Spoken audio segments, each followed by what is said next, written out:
بسم اللہ الرحمن الرحیم ربی زدنی علما ربی زدنی علما ربی زدنی علما، اے ہمارے رب ہمارے علم میں اضافہ عطا فرما۔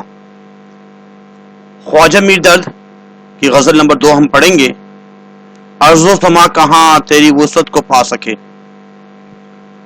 اس کی مشقی سوالات، خالی جگہیں، تعارف شاعر، اشعار کی تشریح، تمام چیزیں ہم پڑھیں گے۔ آپ سے التماس ہے کہ غور سے شروع سے آخر تک اگر آپ سنیں گے، جیسے کلاس میں بیٹھ کر ادب سے سن رہے ہوتے ہیں، بہتر تو یہ ہے آپ کی بک آپ کے سامنے ہو، پینسل سامنے ہو، پینسل ہاتھ میں ہو اور الفاظ معنی لکھ رہے ہوں، تب تو آپ کو سمجھ میں آئے گی۔ پیج نمبر 157 میں خواجہ میر درد کی غزل نمبر 1 اور 2 موجود ہے۔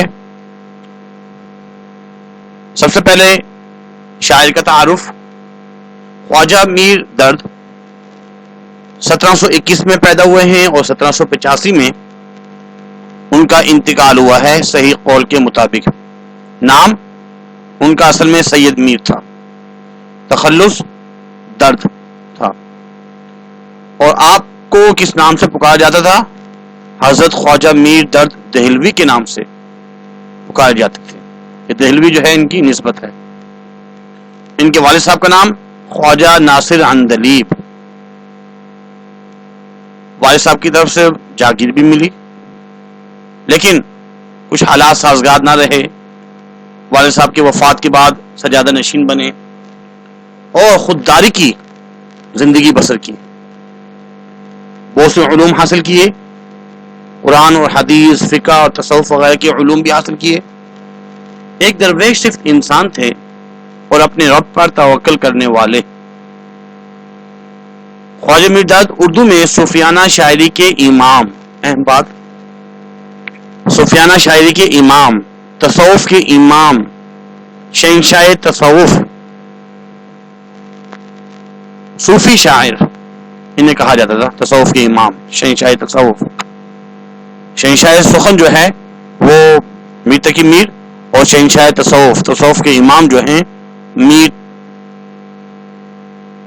درد ہیں۔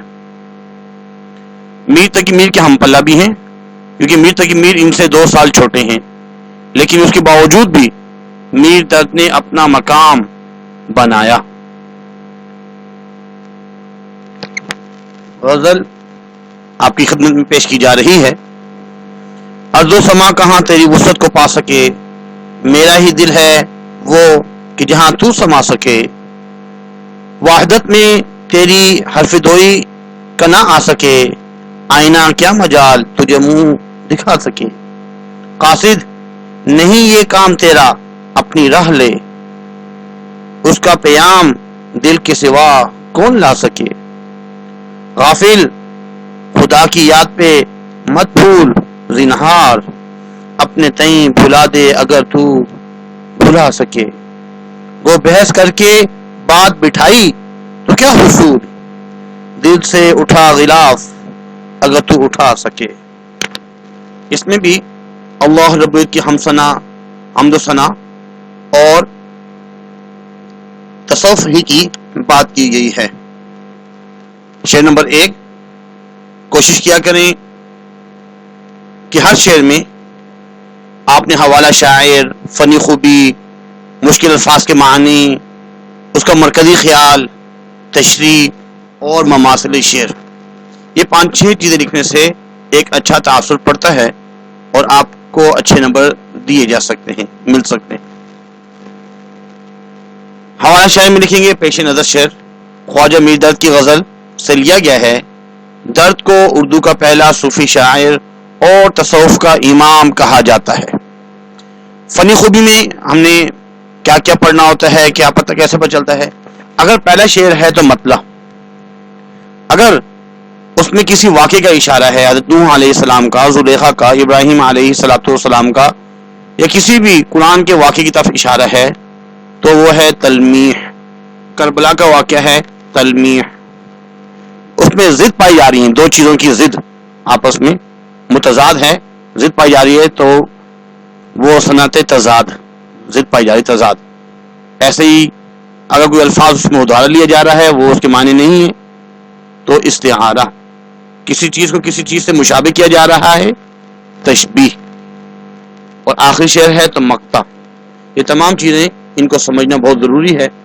شعر کے بعد سمجھ میں آ جاتی ہے جیسے ارض و سما، زمین اور آسمان، یہ تضاد پائے جا رہے ہیں اور اس میں مطلب بھی ہے، پہلا شعر ہے۔ اس کے بعد مشکل الفاظ کے معنی یہ لکھنے ہوتے ہیں، یہاں پہ ایک ہیڈنگ ڈالنی ہوتی ہے، مشکل الفاظ۔ ارض زمین، سما آسمان، وسعت وسیع، امانت، اور یہاں پہ احکامات بھی مراد ہے۔ جہاں مطلب ہے اس دنیا میں جہاں تو سما سکے، جہاں جدھر۔ اس کے بعد اس کا مرکزی خیال میں ہم یہ لکھیں گے، مرکزی خیال اصل میں اس شعر کا نچوڑ، سینٹرل آئیڈیا کیا بن سکتا ہے، ایک لائن میں جواب دینا ہوتا ہے کہ اللہ تعالیٰ کے جو احکامات ہیں، وسعت جو ہے، امانت جو ہے، وہ صرف دل ہی اسے سما سکتا ہے۔ آسمان اور زمین نے قبول کرنے سے انکار کر دیا تھا۔ یہ اس میں اہم بات ہے کیونکہ اللہ رب القرآن میں فرما رہے ہیں، یعنی شاعر کہتا ہے اے خدا، یہ زمین و آسمان تیری وسعت کو نہیں پا سکتے، نہیں سما سکتے، تیری وسعت کو پانا ان کے بس میں نہیں ہے، یہ صرف میرا دل ہے جہاں تو سما سکتا ہے۔ جہاں تک ممکن ہو سکتا ہے شاعر نے زمین و آسمان کی کشادگی کو، وسعت کشادگی کو دل کے مقابلے میں ہیج قرار دیا ہے، کم درجہ دیا گیا ہے۔ ادو سما کہاں تیری وسعت کو پا سکے، میرا ہی دل ہے وہ کہ جہاں تو سما سکے۔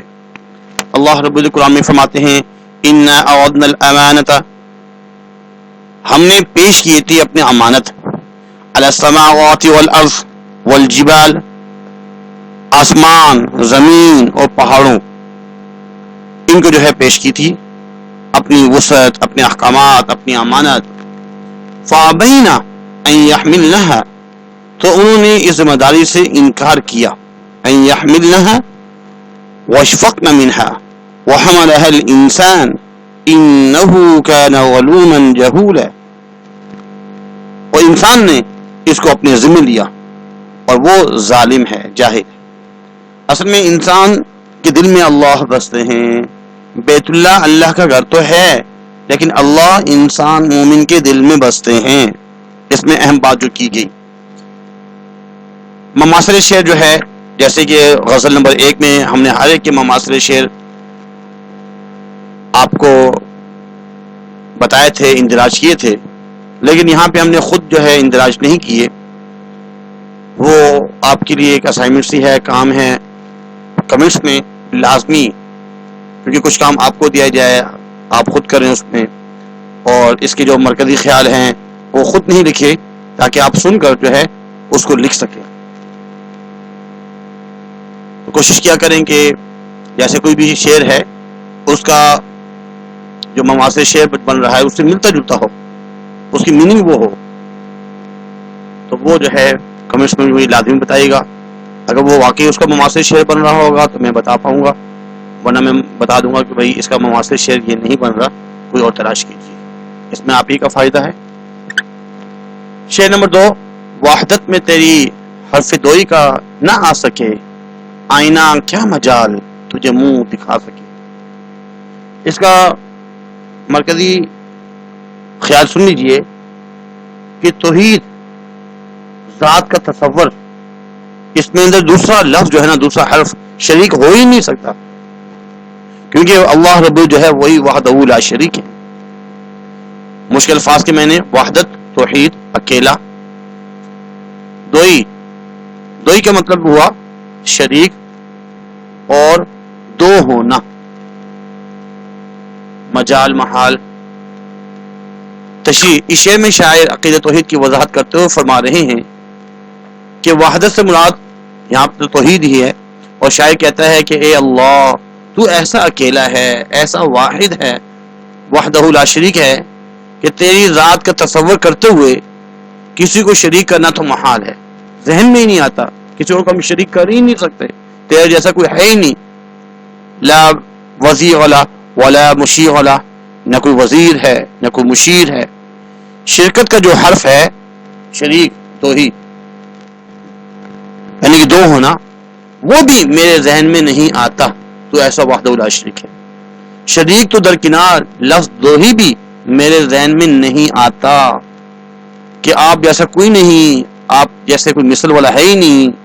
آئینہ سے ہم مراد مثل، یعنی آپ جیسے کوئی مثل نہیں، آئینہ نہیں کہ آپ کو دکھا سکے. اس کے بعد شعر نمبر 3، قاصد نہیں یہ کام تیرا اپنی راہ لے، اس کا پیام دل کے سوا کون لا سکے. شعر نمبر 3 کا مرکزی خیال سن لیجئے. دل کے سوا کوئی بھی محبوب کا پیغام نہیں سن سکتا، نہیں لا سکتا، نہیں سمجھ سکتا. حوالہ مشکل الفاظ کے میں نے قاصد پیغام لانے والا، پیغام دینے والا. اس کے بعد تشریح، اے قاصد، اے پیغام پہنچانے والے، اے نامہ بر، اے خط پہنچانے والے. یہ ٹھیک ہے کہ تو نامہ لے جاتا ہے، خطوط لے آتا ہے، لے جاتا ہے، لیکن مجھے اس کا پیام درکار ہے. اس کا پیغام کیا ہے، وہ کیا چاہ رہا ہے، اس میں اس کی دل میں کیا ہے. کچھ باتیں ایسی ہوتی ہیں وہ تو لکھی جاتی ہیں، خطوط میں تو لکھ سکتے ہیں، لیکن کچھ ایسی باتیں ہوتی ہیں وہ لکھی نہیں جاتی، وہ دل ہی دل کو سمجھتا ہے. تو یہاں پہ شاعر یہی کہنا چاہ رہے ہیں کہ تیری ضرورت نہیں ہے، تو اپنی راہ لے، اپنا راستہ ناپ لے. وہ تیرے بس کا نہیں ہے کہ میرے محبوب کا جو پیغام مجھے درکار ہے، مجھے تو وہ چاہیے، لہذا تو چلا جا. یہ محبوب حقیقی کا پیغام لانا تیرا کام نہیں، اس کا پیغام دل کے سوا کوئی دوسرا لا ہی نہیں سکتا. شعر نمبر 3، غافل خدا کی یاد پہ مت بھول، اصل میں پھول تھا، زینہار اپنے تئیں بھلا دے اگر تو بھلا سکے. حوالہ لکھنے کے بعد اس میں مرکزی خیال لکھیں گے. مرکزی خیال یہ بنے گا کہ ہرگز اپنے رب سے غافل نہ رہ. اگر بھلانا ہے تو اپنے آپ کو بھلا، یعنی کہ فنا فی اللہ ہو جا. مشکل الفاظ کے میں نے غافل، غفلت برتنے والا، اور زینہار، زینہار سے مراد ہے ہرگز. اور یہاں پہ لکھا ہوا ہے بھول نہیں بلکہ پھول، پھولے نہ سمانا، غرور کرنا. اپنے تئیں، اپنے خود، یعنی کہ خود کو.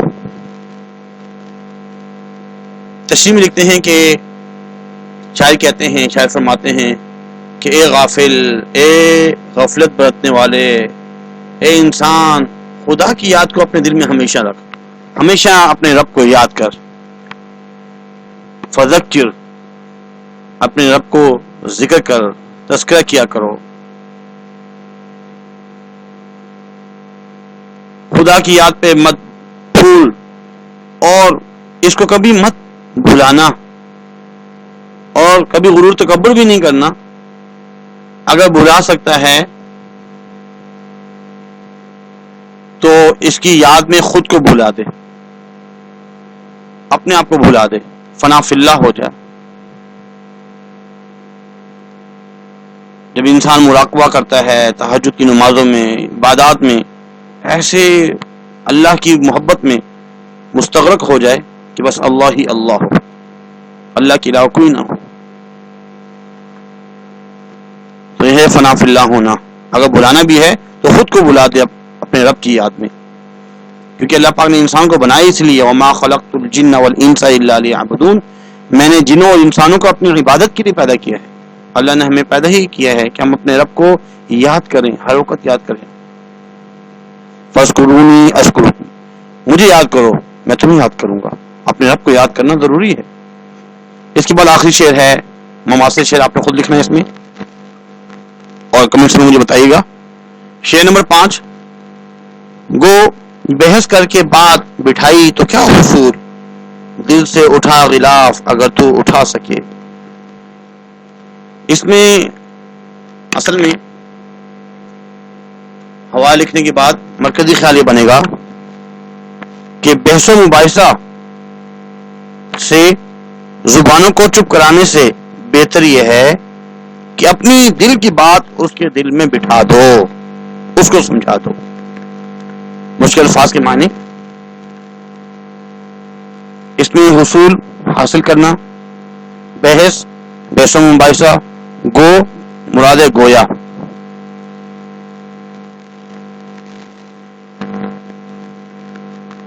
اس کے بعد تشریح میں خواجہ میرداد اس شعر میں فرما رہے ہیں، گو بحث کر کے بات بٹھائی تو کیا حصول۔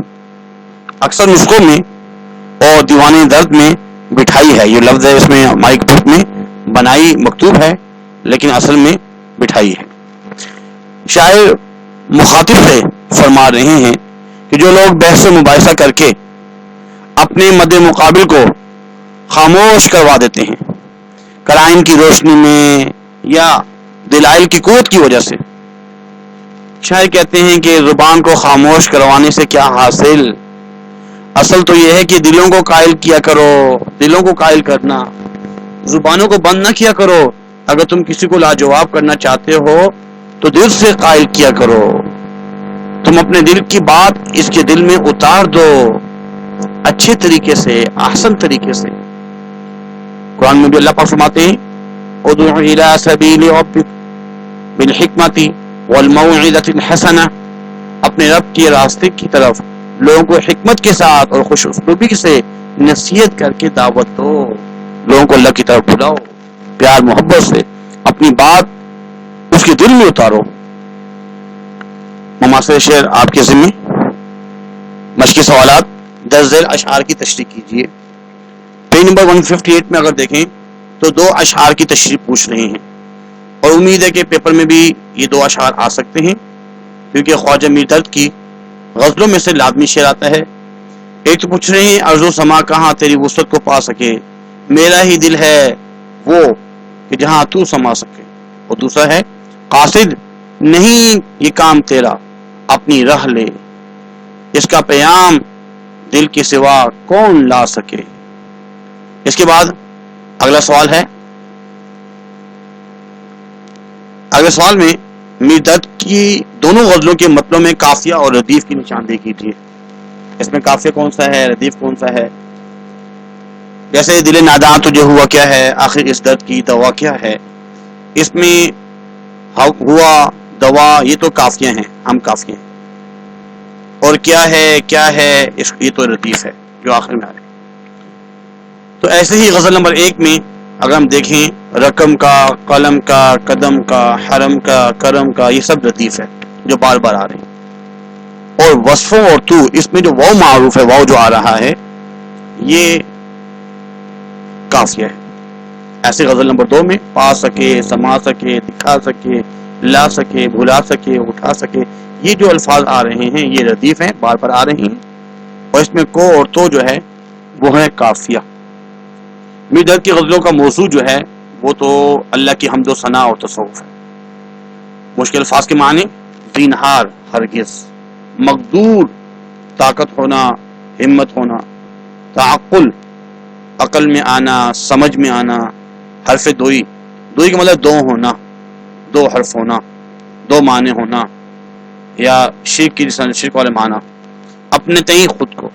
سوال نمبر 5، ان غزلوں میں سے کوئی ایک شعر اپنی پسند کا منتخب کیجیے اور پسند آنے کی وجہ بتائیے۔ جیسے مثال کے طور پر ایک شعر ہے،